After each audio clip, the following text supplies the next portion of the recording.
I am Michelle Klipstein with Morgan Stanley, and also an ACG Programs Committee member. We have the pleasure this afternoon to welcome our panel on supply chain challenges in the automotive industry. I want to introduce to you first some of our sponsors and then our wonderful panelists and moderator.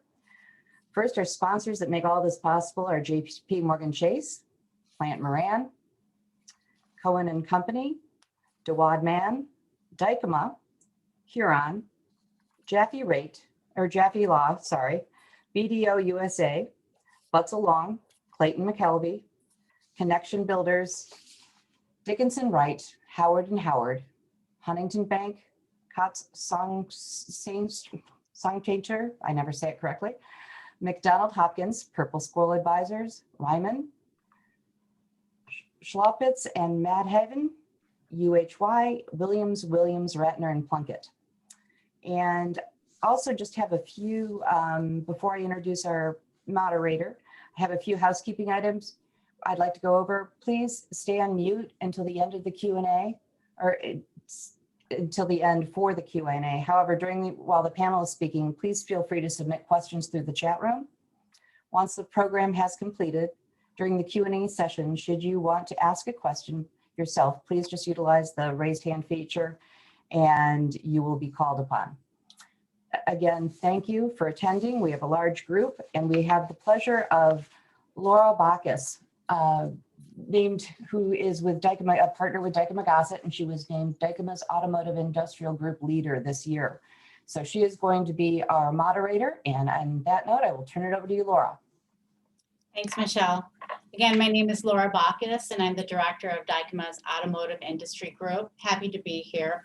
I assist clients with supply chain challenges from strategy to contracts to litigation when necessary.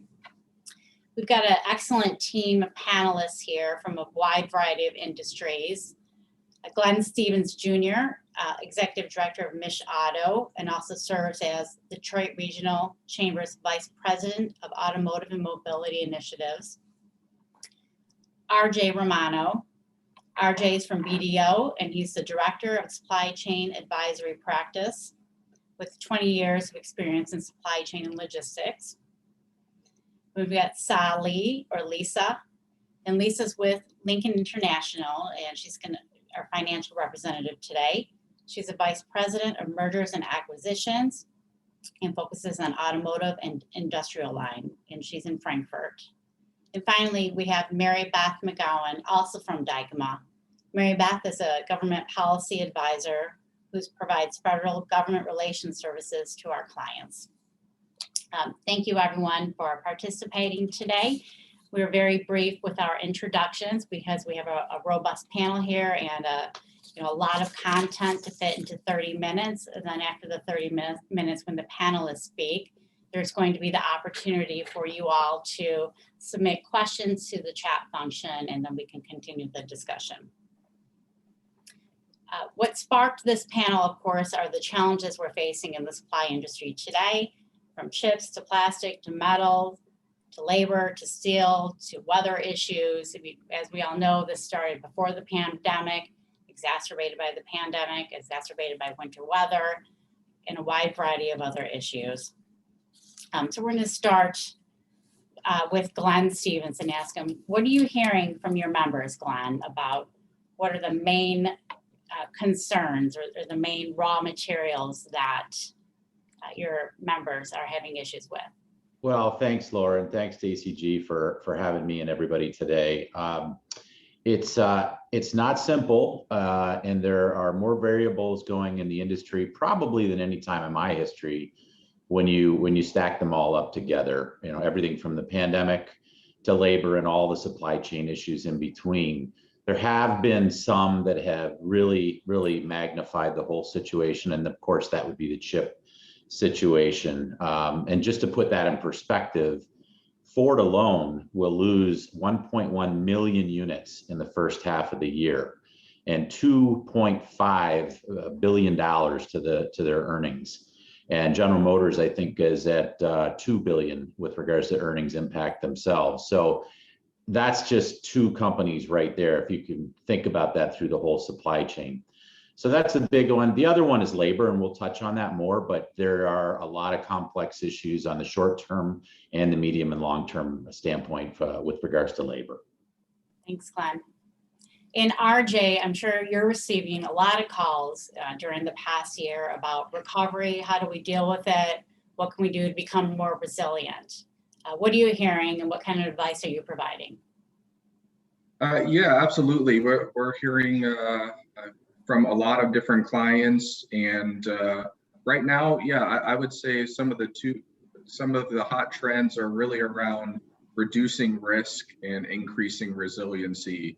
And really, almost every manufacturing company was affected in some form or fashion during the pandemic, and it really just elevated some exposure to either suppliers or to their supply chain in general.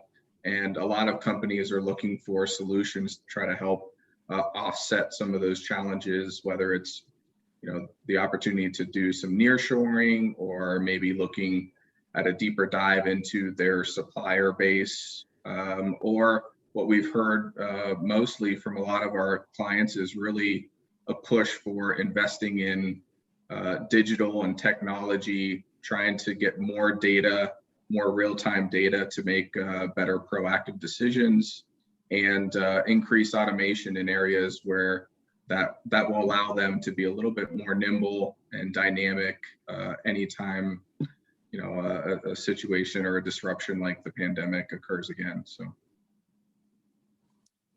Thanks, RJ.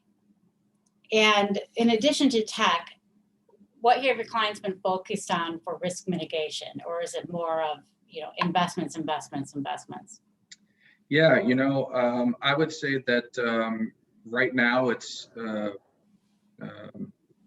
mostly been around supply chain stability, I guess is the right word or a phrase. They're really trying to look where they can normalize areas that are in their control. Obviously, if a cargo container gets stuck in a canal randomly, that is a disruption that not many people can control. But within their operations, increasing efficiency, increasing capacity, having better visibility to their data, and really having more of a pulse on the key components or key areas and bottlenecks to their supply chain that they can hopefully address and try to optimize to the best of their ability to be able to be in a position to combat these issues moving forward. And I think you're right. You and Glenn both were talking about visibility and the importance of the supply chain and the data and getting the materials and the huge costs that have been experienced by the automotive industry. Now, Mary Beth, from a government policy perspective, there's been a lot in the news, starting at 6 months or more, but there's, every month it seems there's a new proposal. What are you hearing that's most recently, and do you think, we're ever going to get real assistance from the government? Yes, well, that's a great question. It has been such the hot topic. Going back to the end of 2020, when Congress passed fiscal year 2021 National Defense Authorization Act, which had this CHIPS Act in it. And so, but that was an authorization that put, allowed Congress and the administration to put money towards this issue.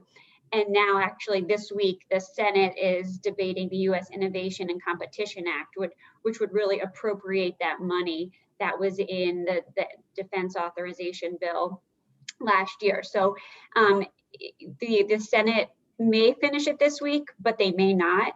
And then it would still have to go through the entire legislative process of also passing the House, which has its own version of the legislation. But in the Senate bill, which also mirrors what the administration has put out in its infrastructure package, is about $52 billion to support growing manufacturing in the United States. So what would be in the form of grants through the Department of Commerce, and then some additional tax incentive to get more manufacturing here in the U.S. Unfortunately, that's not going to happen overnight to actually build those facilities or retool and get them up and running. So in the short term, the administration is, really working diplomatically, I think, to, as heads of state from South Korea and Japan have traveled, and President Biden has been meeting with them. I think the strategy is to try and, create partnerships where we can get supply from them, and also working on bringing some of, foreign companies to locate here for manufacturing, in addition to building the domestic supply chain. Right now, the administration has put out, they're doing a 100-day review of critical domestic supply chain that would touch on both chips and semiconductors, and then also critical minerals. And so once they finish doing that, I think there will be a more strategy coming out on how they are going to address this. But I would say that, this issue, it is, not a lot of things have been bipartisan, and it's really one that we can turn to and say that there's bipartisan agreement that this has to get done. They're hearing it from all, at this point, not just the auto industry, lots of different industries are feeling the crunch. And so it may be actually offer a vehicle that they can do some more infrastructure legislation on that, because this bill is really leading the way of, I think, where there's going to be some accomplishment this year. Thanks, Mary Beth. And Glenn, I know you and I have talked, and from your members, they've expressed some concern about what's going on in the government, who's actually taking ownership and control and moving the ball forward. Can you tell us a little more about that? Well, that's always a concern, and certainly we had a very dramatic administration shift. The one thing that I can say that has been very beneficial for us is back in March of last year, we reached out to several organizations. My organization did. We talked to CAR and OESA and some others. And what we did is we pulled everybody together. And for every Monday up until recently, we went bi-weekly, we have met as a group. And that includes folks from DC, that includes Representative Dingell, Representative Stevens. So there's a line of communication going on that we've probably not seen before. But with regards to the administration, they put a lot on the table.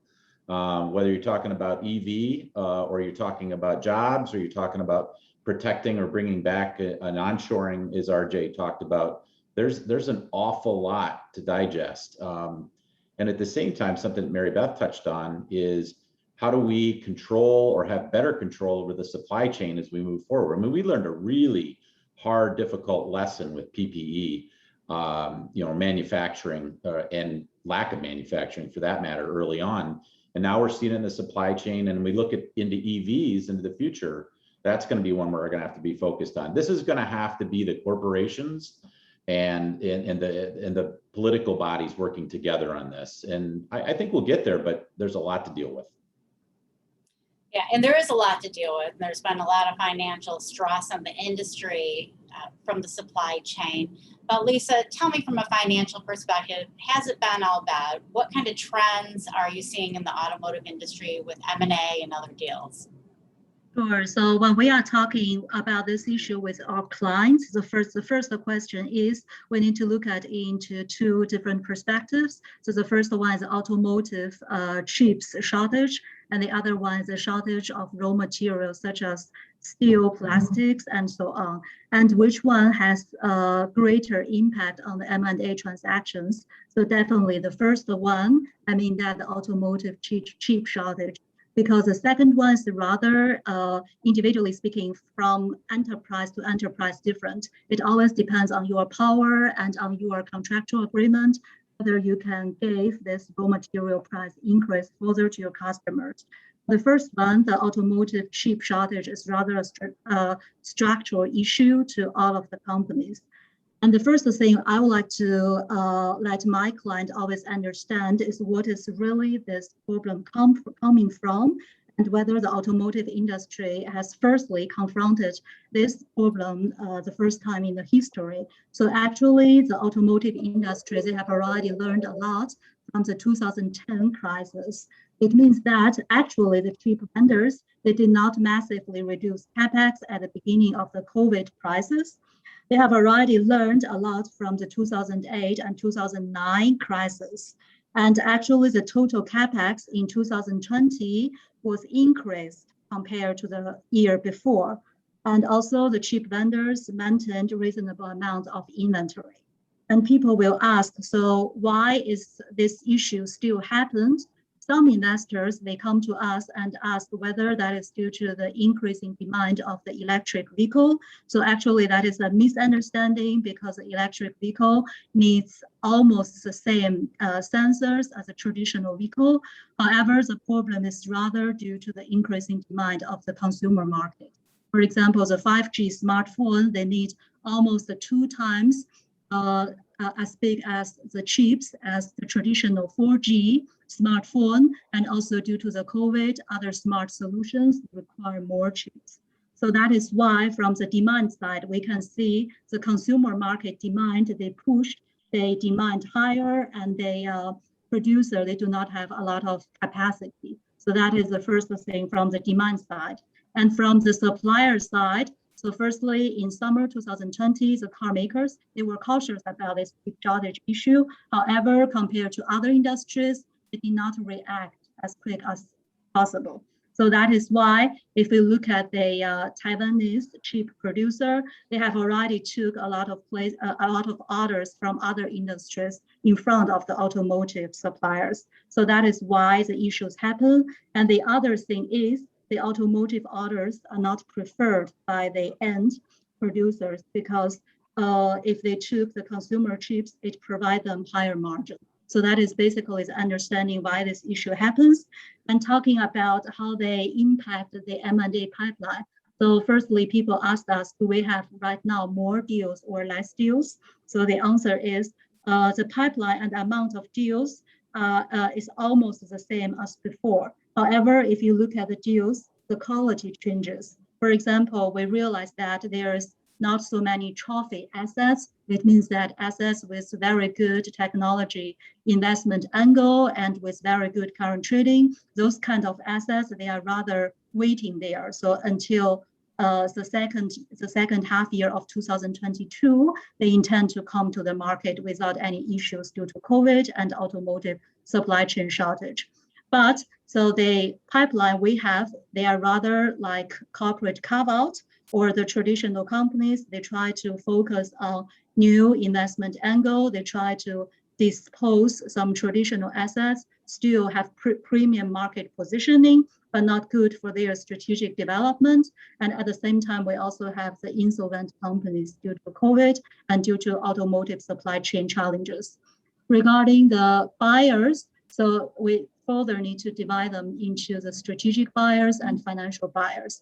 The financial buyers, they are very conservative in the current market situation because they cannot really forecast so what will happen in the future. So that is why they ask a lot of things about the current trading and also about the reason behind that if the current trading is below the business plan. However, the strategic buyers, they are rather rational and they have almost the same amount of interest as before because they have already fixed their pipeline and they think if the market is a downturn, and that is also a very good time point for them to buy some strategic asset at a lower price. And regarding the timing of the asset, if clients come to us and ask our opinion about whether they should sell their asset right now or rather wait, so we will see, firstly, we will check whether there is a very close connection of this company to the semiconductor issue. So if yes, so maybe they should wait a bit to see whether there's any recovery. And if no, we would rather look at other things depending on the timing. It means that the automotive supply chain is not a big issue to decide whether they should sell the asset right now or for the future. And finally, regarding the valuation, definitely the current trading will negatively impact the valuation in some cases. Although I cannot give you any true number in my deals, however, I just checked the ABC Corporation and use it as an example. So their Q3 fiscal year 21, the forecast is 200 $258 million for their revenue, and they calculated the external factors to reduce this 258 business plan. The semiconductor related negative effect is almost $34 million, and the negative impact due to weather is $6 million. So in this case, you can see that altogether they have $40 million compared to the 258 original business plan. If this kind of current trading happens to this asset, so we will see, okay, maybe we should wait and sell it later, because definitely you have a lot of current trading issue, which will negatively impact your valuation. But everyone thinks that the negative impact is rather temporary. It means that a recovery is expected. So at the end of this year or in the second half of next year. And the last thing to close up my conversation today regarding in which aspect will investors look at for the future. So the first trend we identified is, so investors will show more interest in the localized value chain. It means that they would like to acquire more assets to strengthen their localized supply chain. And there are also some sellers, they would like to sell their companies into the market they would like develop in the future. And the second, due to the supply chain problem, we realized that there are a lot of elements. It's very difficult for people to translate, not only this time due to COVID, but in general, for example, the electric vehicle batteries. And we realized that there are a lot of this kind of investment in the European market currently. And thirdly, just like other people referred, so regarding the inventory management, the data management will be very popular in the future. And if we look at the inventory softwares, people will also try to find very good software companies in this field to improve their value chain. Thank you. Let me jump right on. Appreciate that information. It sounds like there's quite a bit of volatility in the market, and the chips particularly are impacting the automotive industry. So let me turn that to RJ. With the chip shortage, which is substantial and could go on for quite some time, and the other issues with the supply chain in the automotive industry specifically, are you hearing anything about changes in purchasing methods? One moment, please, Laura. If you are in Chris Dykman, if you could invite the attendees to be able to see each other and their names and also ask questions. Somehow it's locked. I'm getting some text from folks. I think it's Chris can do that for us. Michelle, so in this format, in the webinar format, they're not able to see each other. So in this, they are only able to submit their questions in the chat function. They can't. No, I understand that, but there's a whole attendee list. They wanted to see who the other attendees are. I'm sorry to interrupt, but okay, I think that's possible. Okay, if they hit participants, that should populate that list at the bottom of their screen. Yeah, no, it does not, from what they're telling me. But please continue. They love the conversation, and I will be quiet again. Okay, so let me turn that back to RJ. What are you hearing from your clients? Is there going to be a change in purchasing methods? Yeah, I think from our perspective, that's one area of the supply chain sourcing procurement that a lot of companies are looking for some support. They've identified during the pandemic that either their processes for purchasing certain materials or supplier relationships or supplier partnerships basically had some disruption of some sort during the pandemic, and it kind of highlighted areas of risk. And so they are really focused on looking at the process, making sure they have enough resources in that department to be able to have more of a strategic sourcing lens to it, maybe more of a category management approach to how they source different material and components, and really just trying to understand from a product perspective, what are my critical components that I need to make sure that I have sourced and available to us, and what our supplier base is to be able to support those components. So it's really shifted to critical component parts is the key focus, but at the same time, just generally speaking, the sourcing department and group are all taking kind of a fresh look of how they do that. Do they have enough eyes and data on certain elements, and are they just relying on historical data? Are they able to do more predictive analysis and predictive data modeling to help support some of those decisions as well? And along the same lines with gathering more data, I think the data will show us that, you know, electrification is certainly at the top of everybody's mind in the automotive industry. And Glenn, what are you hearing from your members? You know, how are the supply chain challenges impacting the EV, AV world, and, you know, the startups that are, you know, just starting to come to light? Well, it's a bit of the wild, wild west. I mean, we saw that last year and into the first part of this year. If you look at the SPAC phenomena alone, you saw that there was a tremendous amount of activity. That's under a little scrutiny right now. But when you look at the supply base, I think that the most important thing for us to keep in perspective, and I know this is not exclusively Michigan centric, but most people are on the call. I did a visual the other day where I took a picture of the F-150 under the hood right now. We're all used to looking under the hood and seeing a variety, hundreds of components. And then I took the new F-150 Lightning and I took the frunk, the front trunk, as they call it, and there's nothing in there because the whole propulsion system has changed. That is a very serious and dynamic shift to the supply chain, and therefore to the companies in the supply chain. And if they're not looking at what it's going to do to them or how they play in this new thing, and it's not going to be overnight. This is not something that shifts overnight, but it is going to happen. And that's certainly going to impact the M&A world as well. There's a lot of different things we're looking at. That's the hot topic right now.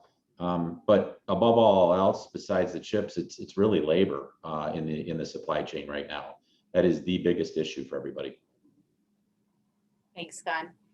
And we're just about wrapping up the 30 minutes, and we're happy to take any questions. Michelle, are there any questions that have come in through the chat function? If not, you know, the team certainly has additional topics to address. Actually, I've got a couple questions, and this one's for me. If you are looking at the economically, are we looking at the shortages as kind of like a snake swallowing a dog and waiting for it to get to the other end? Is it going to be a 3-month change or a slowdown or a 6-month change? Any outlook on how long it's going to take? That might be for Glenn or RJ. Well, I mean, Ford talked about it on their investor call today. And basically that they feel that this is something that they are starting to manage and they'll be able to mitigate by the end of the year. And that's generally what we're hearing. I don't know what RJ or others have heard, but I think that's generally what we're going to hear.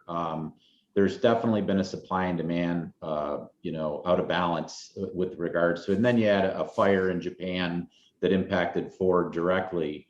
But, you know, there will be other things. And, you know, particularly as electrification takes on, when you look at the raw materials just alone that are put into the vehicle with regards to that. So there's a lot ahead of us and a lot of it's uncertain, but I think the chip situation is going to start to even out. And this was a question directed at RJ. Will the change in how people are looking at buying and their supplies and things, it's obviously going to increase warehouse usage in the US. Is it going to be a big change overall in the industry?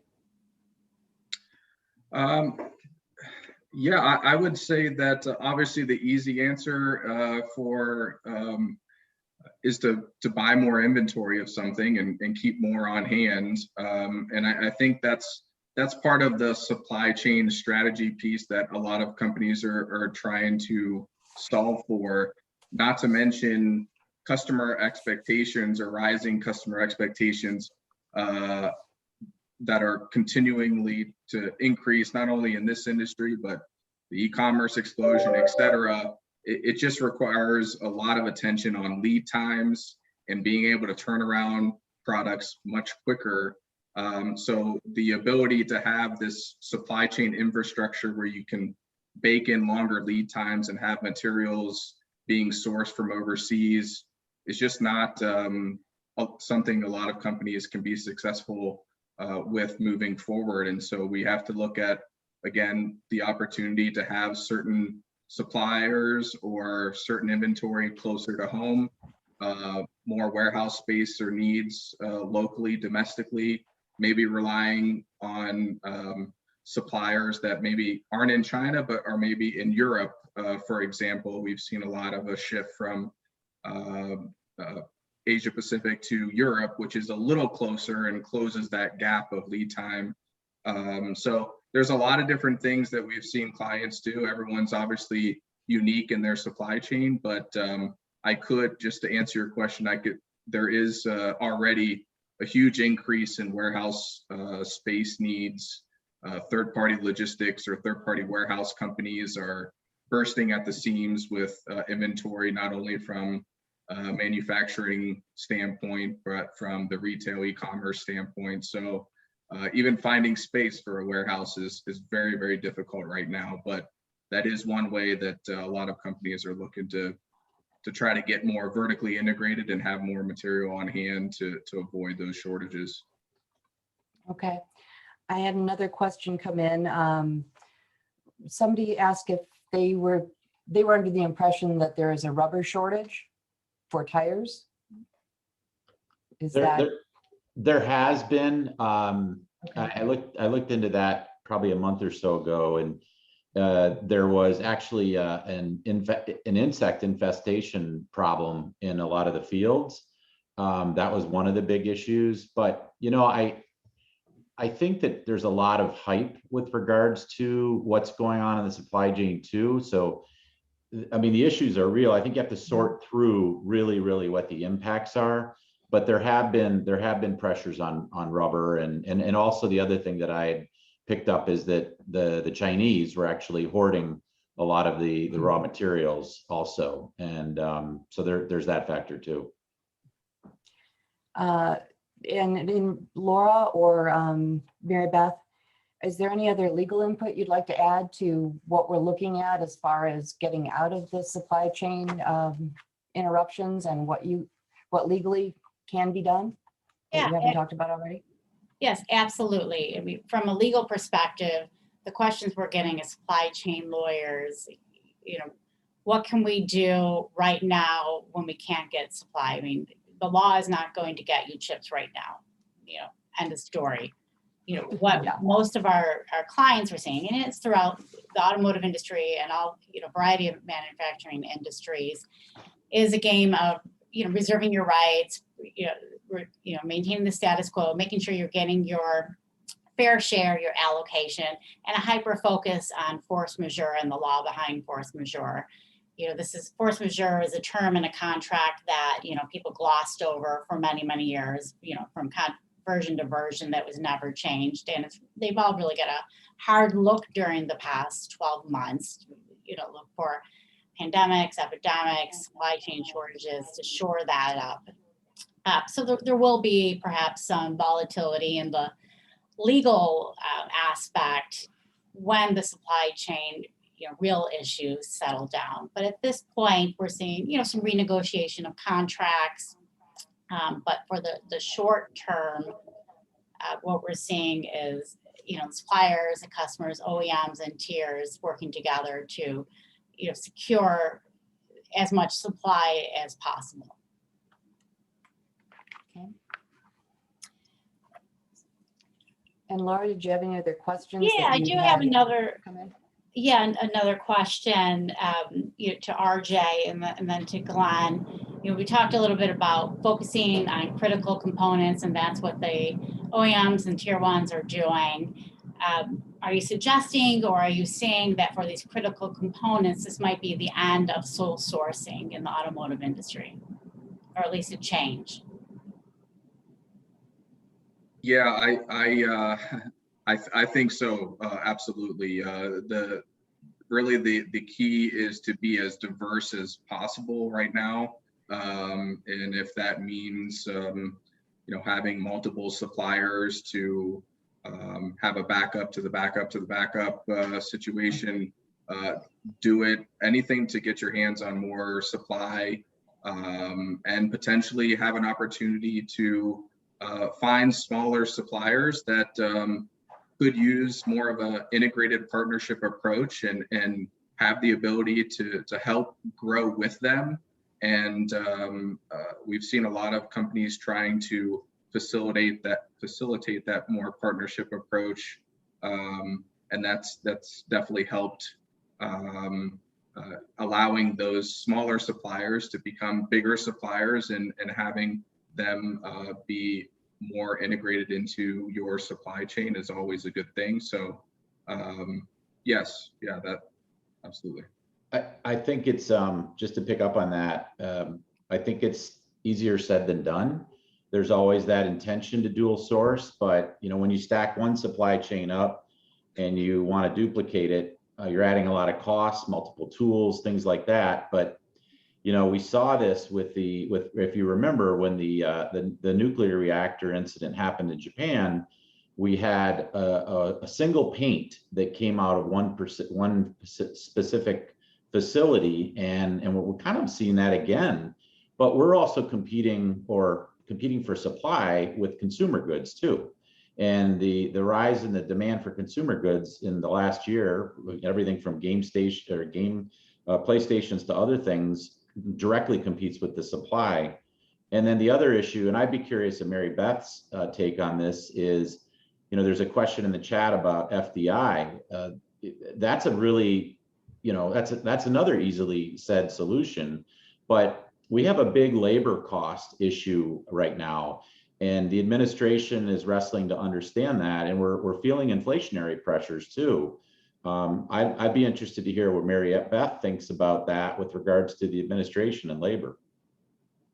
Thanks, Glenn. Yeah, I saw that question as well about FDI, and that absolutely is one of the strategies that the administration is looking at, and that what that $52 billion would do just to incentivize. I don't think that there's a restriction on who could get it, but it's really to incentivize the construction and bringing the manufacturing back here and to build the entire supply chain so that we don't have to go overseas for it.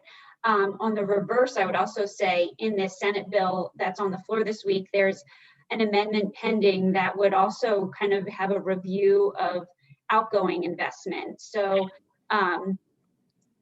making sure that the supply that we do have and supply chain that is here, and we're not, trading in IP with China, and that it's all, we're trying to keep what we have here. Now that there's been some controversy with that, just because it may be a slippery slope, but those are some of the things that the Congress and the administration are looking at. And then you mentioned the labor issue, and so there also is an amendment that actually would prioritize, and that was put in by Senator Stabenow and Peters, that would prioritize the auto industry and other kind of critical manufacturing industries, because there is so much competition, like you said, from consumer products and other industries for these materials. So that would kind of triage, who needs the materials. And connected to that were some Davis-Bacon provisions that are also, so I think if the Senate does not finish it up this week, it's because there are some issues dealing with whether there will be prevailing wage requirements attached to the funding. And then meanwhile, we've got a push to pay for a lot of this with a raise in the corporate income tax rate, and to make that more consistent around the world too. Right. I mean, the trade-offs and the balances are quite interesting. Exactly. I don't know that that's definitely going to be the way that it's paid for. That is definitely what the administration has been pushing for, but there is some opposition to that, at least still in Congress. There's some holdouts. So we'll see as the summer progresses on what kind of deals they need to make to get this across the finish line, along with the larger infrastructure bill. You mentioned hoarding before, Glenn, or in RJ materials, and one of the questions is, are there any other industries that the automotive industry can learn from how to deal with the hoarding of raw materials? Well, I'll just take a quick shot. I mean, I think that, you know, when you look at the vehicle today, it's a computer on wheels. We all know that. And so the tech industry is intertwined with the auto industry. So when you look at supply chains, you know, companies in our neighborhood or our world have to take a look and benchmark and best practices for how they can control as much of their supply chain. I mean, hoarding is not an answer. I mean, that drives up costs, and it's just not a way to go with regards to a solution. But I do think that there's a lot to be learned from other industries with regards to the supply chain, and RJ probably knows a lot more about that than I do. Yeah, you know, the e-commerce platform and industries, they've obviously had an explosion of freight and supply chain issues as well. So there's been a lot there that I would say that have been lessons learned. And, you know, I think the opportunity to, as we have all talked about, reshore or bring more manufacturing back to the States is obviously one opportunity, but in other industries like e-commerce and retail, the distribution needs, the labor needs at these DCs and warehouses has really been a key focus for that industry. And I think the manufacturing side is starting to migrate towards best practices from that perspective, making sure that they're paying a little bit more to have more people want to have jobs in manufacturing, more a change to more technology driven individuals in the manufacturing space, just like automated warehouses, et cetera. There's a different skill set that is turned in the distribution e-commerce space. And I think we're transitioning that way. The pandemic has pushed us along on the manufacturing side down that path, maybe quicker than most would like, but you know, manufacturing 4.0 and all of those things it is definitely a focus, and I would say is a trend that I would say initially started or could be learned from the e-commerce space. And again, we've talked about it a couple of times. The labor piece, I think, is a great starting point to learn from other industries and how to get more people involved in manufacturing jobs moving forward. And to turn to Lisa, you know, there's a lot of additional financial stress, particularly on smaller suppliers with the increased cost of labor. You know, freight is extraordinarily expensive, and you know, prices are increasing on raw materials. Whether or not you're contractually able to, it is occurring. Have you seen an increase in suppliers having financial distress, looking for financial assistance, looking for, you know, new loans? You're on mute, Lisa. That is definitely one key topic in the European market. However, we saw the smaller suppliers, they are trying to secure the governmental financial aid, or they try to do capital raising from the market. So if their products are attractive, it's rather not due to the automotive supply chain shortage problem, rather that is due to the COVID issue. So for them, I would say that the market is relatively optimistic regarding the midterm and long-term demand, because that is not a structural issue due to the demand, but rather based on the current supply chain short-term problem, and the recovery is expected at the end of this year, and also so in the first half of next year. So that is why if we look at that, we will rather see the problem is not due to the automotive supply chain itself, rather due to the external factors. Okay. Laura, it's going to be really interesting to see something that Lisa mentioned there, what kind of distress might occur because of these cost pressures. I talked to a CEO on the west side of Michigan the other day. They have to raise their base pay $2, okay? It's gonna impact their bottom line by $2 million. And that doesn't get passed through. That has to come from somewhere. And if you look at the whole supply chain of labor, we're seeing that everywhere. unbelievably, I just saw that Peloton is going to build a plant in the Toledo area. 2,000 people they're going to employ. And I'm not sure where these people are going to come, but there's certainly going to be a battle on the wage front like we haven't seen even recently. Yeah, that is going to be difficult. We all know the majority of these contracts, don't permit increasing prices for parts because of labor. And that's something that is, going to be an increased pressure all the way up and down the chain. Now, Mary Beth, was there anything finally you wanted to talk about with minerals? We're all focused on chip shortages, but the minerals are a little bit different, and with the focus on EV, it's something that's certainly needed. Yeah, that's another area where the administration is taking a look through the executive order that would order this 100-day supply chain review. Just right now is an immediate of an issue, but looking ahead to the electrification goals at really 2035. How do we have enough batteries and the materials that go into the batteries to account for that? And they're because right now we rely on China so much and some other kind of risky nations for those materials, and really how are we going to create a domestic supply chain? So we have there was legislation again in the Omnibus bill for fiscal year 2021. There was an Energy Policy Act of 2020 that directed DOE to do more work on this. DOD is continuing to work on this. There will probably be more provisions in the 2022 Defense Authorization Act that address rare and critical and rare earth minerals.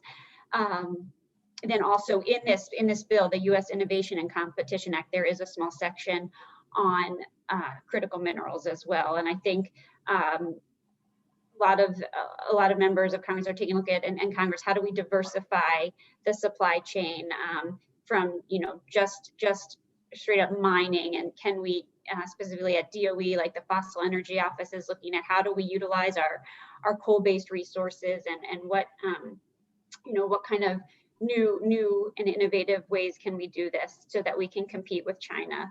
And so that's definitely on the forefront as well, but just it's not as pressing as the chip issue right now. So we're using up our time quickly. RJ, any last thoughts?